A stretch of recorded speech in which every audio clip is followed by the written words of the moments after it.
মনে হয় সাংবাদিকদের কেমন লাগছে সেটা বলুন। আমাদের তো খুবই ভালো লাগছে। তো সিমিলার, আমরা শুধু ফ্লাড লাইট হয়নি, আমি যেখানে বসে আছি সেখানেও একটা বক্স তৈরি হচ্ছে। আমার মনে হয় না সিএবিতেও আছে এরকম। ওখানে একটা মাঠ তৈরি হয়েছে অল স্পোর্টসের জন্য। আমরা চেষ্টা করছি ইনফ্রাস্ট্রাকচার ডেভেলপ করতে, আরও কিছু করার প্ল্যান আছে, আমরা চেষ্টা করছি। আর্থিক সংকট তো আছে, ওটা মেটাতে চেষ্টা করছি। পয়েন্টটাই বলছে পারফরমেন্স,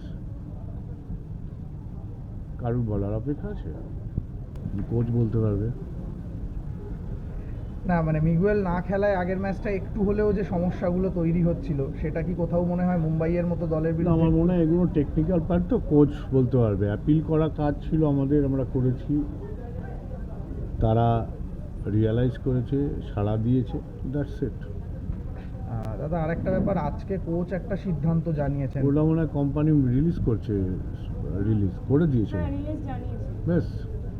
মানে এরকম একটা সিচুয়েশনে এই সিদ্ধান্তটা জানানো কি ঠিক ছিল? ওই তো রিলিজেই বলেছে তো।